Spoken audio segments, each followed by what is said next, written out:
Selamat berjumpa kembali Bapak Ibu, Saudara-saudari umat beriman terkasih dalam Tuhan. Salam sehat berlimpah berkat. Hari Selasa tanggal 22 Oktober 2024, gereja memperingati Santo Yohanes Paulus II. Sermagus CSSR mengajak saudara-saudari merenungkan kutipan Injil Lukas bab 12 ayat 35 sampai 38. Terdengarkan sabda Tuhan. Dalam nama Bapa dan Putra dan Roh Kudus. Amin. Yesus berkata kepada murid-muridnya, "Hendaklah pinggangmu tetap berikat dan pelitamu tetap menyala. Hendaklah kalian seperti orang yang menanti-nantikan tuannya pulang dari pesta nikah, supaya jika tuannya datang dan mengetuk pintu, segera dapat dibukakan pintu. Berbahagialah hamba yang didapati tuannya sedang berjaga ketika ia datang. Aku berkata kepadamu sesungguhnya, ia akan mengikat pinggangnya dan mempersilahkan mereka duduk makan. Dan ia akan datang melayani mereka. Dan apabila ia datang pada tengah malam atau pada dini hari, dan mendapati mereka berlaku demikian, maka berbahagialah para hamba itu." Demikianlah sabda Tuhan. Berbahagialah hamba yang didapati tuannya sedang berjaga-jaga ketika ia datang. Bapak Ibu, Saudara-saudari umat beriman terkasih dalam Tuhan, ada sebuah cerita yang sangat inspiratif, pengalaman orang lain yang di-sharingkan tetapi juga bermanfaat untuk kita. Jadi ceritanya begini, ada seorang pria, seorang bapak, yang selama puluhan tahun bekerja sebagai tukang bangunan dan dia sangat berkualitas. Hasil pekerjaannya selalu mendapatkan pujian karena memang bekerja dengan baik, bermutu dan selalu memuaskan para pemberi pekerjaan.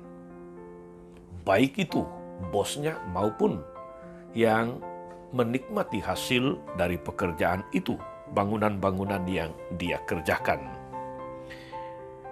Setiap bulan dia memperoleh gaji tepat pada waktunya, sesuai dengan perjanjian kerja tentu saja. Namun kelihatannya dia kurang puas dengan keadaan itu. Tapi karena tidak ada aturan yang dilanggar, maka dia tidak bisa berbuat lebih daripada menjalankan tugasnya seperti biasa. Akhirnya juga tiba masa pensiunnya.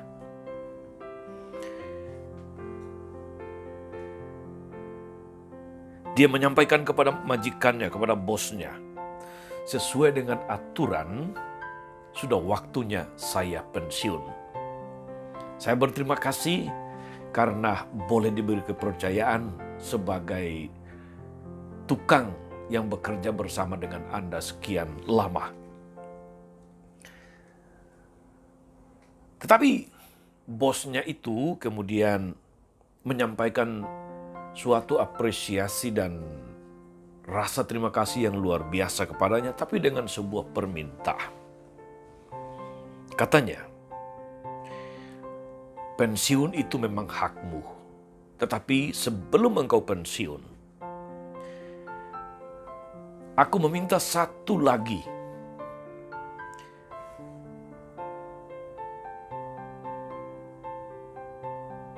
Supaya kamu membangun satu lagi rumah yang kamu rancang sendiri dengan bahan-bahan yang sesuai dengan keinginanmu."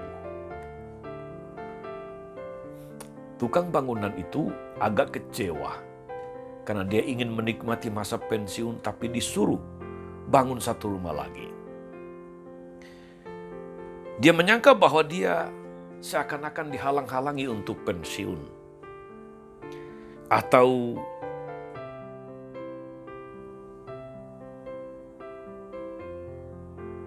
diberi tanda penghargaan, itu harapannya. Ia lalu mengerjakan tugas akhir satu bangunan itu asal-asalan. Dia merangsang asal jadi, dia menggunakan bahan baku bukan dari kualitas yang nomor 1, KW3. Yang aneh, bosnya itu tidak pernah sekalipun mengontrol pekerjaan itu. Tidak pernah datang untuk sekedar monitoring. Dan sesudah selesai dia melapor, lalu kemudian majikannya, bosnya, menyerahkan kunci rumah itu kepadanya dan berkata, "Engkau tukang bangunan terbaik yang pernah saya miliki. Saya percaya bangunan terakhir ini yang kau kerjakan dengan sangat baik seperti biasanya. Itulah hadiahku untukmu memasuki masa pensiunmu. Terimalah dan tempatilah rumah itu. Selamat menempati rumah baru." Demikian kata bosnya. Saudara-saudara, seumur hidup tukang bangunan itu menyesali kebodohannya. Andai kata dia tetap menjalankan kewajibannya dengan benar, dengan baik, bekerja dengan total, maka dia juga yang akan menikmati hasilnya. Saudara-saudara umat beriman terkasih, apa maknanya inspirasi cerita ini untuk kita? Bahwa untuk bisa meraih tempat dalam kerajaan Allah, kita itu punya modal, yaitu iman. Beriman itu merupakan tindakan berjaga-jaga yang dihayati dalam perwujudan iman. Di dalam mengembangkan hidup kita, kerohanian kita. Apakah itu dalam bentuk keterlibatan dalam masyarakat, di dalam persaudaraan dengan orang-orang banyak, di dalam bela rasa dengan banyak orang, lebih-lebih yang berkekurangan. Berjaga-jaga bukanlah sebuah periode penuh ketegangan, melainkan suasana yang sebetulnya penuh dengan kedamaian hati, penuh sukacita.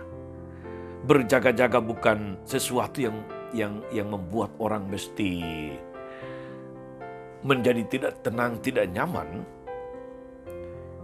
tetapi senantiasa merupakan sesuatu yang dilaksanakan, dijalani dengan biasa, dengan sukacita, apalagi kalau menjalani hidup sesuai dengan kehendak Tuhan. Saudara-saudara, berbahagialah hamba yang didapati tuannya berjaga-jaga. Demikian kata Yesus. Maka untuk kita saudara-saudari, berjaga-jaga berarti bahwa kita mewujudkan iman kita dalam tindakan sehari-hari seperti biasa. Hidup di jalan yang ditunjukkan Tuhan, di jalan yang lurus. Merenungkan sabda Tuhan dan menjadikan sabda Tuhan itu menjadi nyata dalam hidup kita, di dalam pelayanan penuh cinta kepada sesama, dalam tugas-tugas pekerjaan, status dan jabatan apapun itu, terlibat dalam aneka karya atau kegiatan kemasyarakatan, dalam suasana persaudaraan,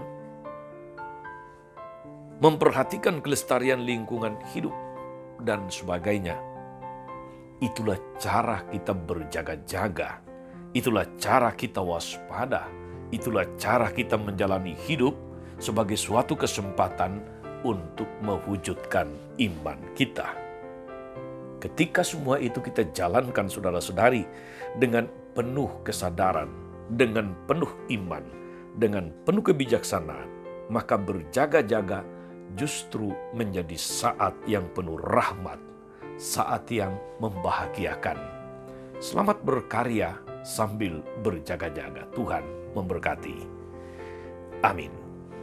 Tuhan Yesus Kristus, kami bersyukur karena Engkau senantiasa menyertai kami dengan sabda, dengan roh, dan dengan segala kebijaksanaan-Mu.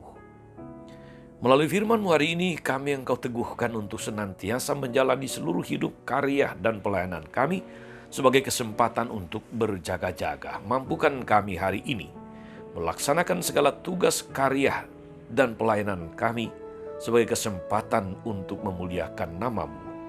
Engkaulah Tuhan dan pengantara kami sepanjang segala masa. Amin. Saudari-saudara sekalian, berkat Allah turun atas saudara-saudari.